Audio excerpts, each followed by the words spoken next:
Des sourires synonymes de joie, mais surtout de soulagement. À la sortie des vestiaires vendredi dernier, les Angevins ont la mine des bons jours, à l'image de Philippe Brunel, de Michael Stéphan ou encore de l'entraîneur Jean-Louis Garcia. Et pour cause, les scoïstes viennent de mettre fin à une série de 3 défaites consécutives en Ligue 2 en s'imposant 2-0 devant le Sporting Club de Bastia.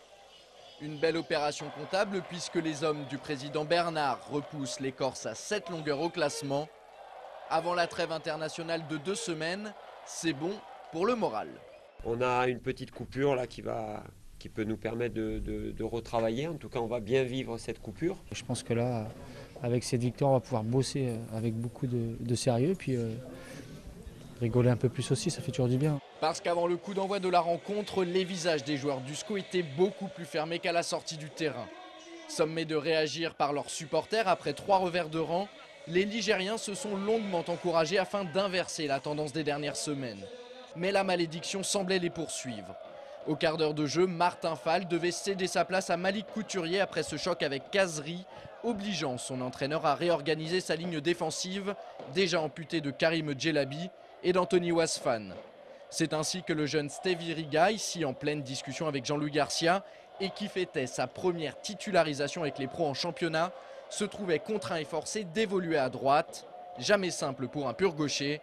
Pourtant, il s'en est très bien sorti. J'ai basculé à droite, mais bon, j'ai rien changé à mon mode de jeu. J'ai fait ce que je savais faire et bon, ce soir, ça m'a plutôt bien réussi. Et ça a même réussi à l'ensemble de l'équipe puisqu'à peine 5 minutes après ce changement, l'inévitable Anthony Modeste allait battre en 2 temps le portier corse. Contrairement au match contre Vannes, l'international espoir était cette fois-ci plus en réussite. En fait, je vois que le ballon n'est pas rentré du tout. Je vois qu'il y a le défenseur qui va pour la sortir. J'anticipe là où il va dégager. Et puis avec la chance que j'ai pas eu à Vannes, le ballon est rentré dans mes pieds et j'ai poussé le ballon au fond des filets.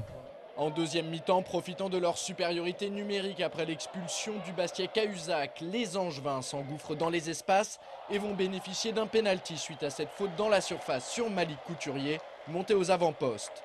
Le moment choisi par Anthony Modeste pour prendre ses responsabilités et inscrire son 2e doublé de la saison. Après 14 journées, le joueur prêté par Nice en est à 9 réalisations. Un excellent ratio qui ne l'empêche pas de penser au groupe avant son cas personnel. Moi, ce qui m'importe, c'est que l'équipe joue bien et qu'on soit dans la première partie du tableau. Maintenant, mes performances individuelles passent après le collectif. En fin de match, les scoïstes vont dérouler après que le défenseur Adenon soit à son tour exclu par l'arbitre. Les hommes de Jean-Louis Garcia n'en profiteront pas pour corser l'addition malgré plusieurs occasions. C'est l'unique fausse note de la soirée. C'est le seul petit regret, mais bon, c'est vraiment anecdotique parce que je suis très très heureux de la victoire ce soir qui était indispensable. A noter qu'en marge de ce match, nous avons rencontré Willy Bernard, le président du club angevin. Vendredi après-midi, il s'est entretenu avec le maire de la ville, Jean-Claude Antonini, au sujet de la rénovation du stade Jean-Bouin. Une tribune de 5300 places sera construite à partir d'avril ou mai 2010 en lieu et place de la célèbre butte. Pour le reste de la reconstruction sur site, les dirigeants du SCO devront patienter au moins 4 ans. Il est également convenu, et c'est malgré tout un petit pas, mais un pas en avant quand même, que nous allons participer à l'élaboration du projet de reconstruction, même si malheureusement il n'interviendra pas avant 4-5 ans.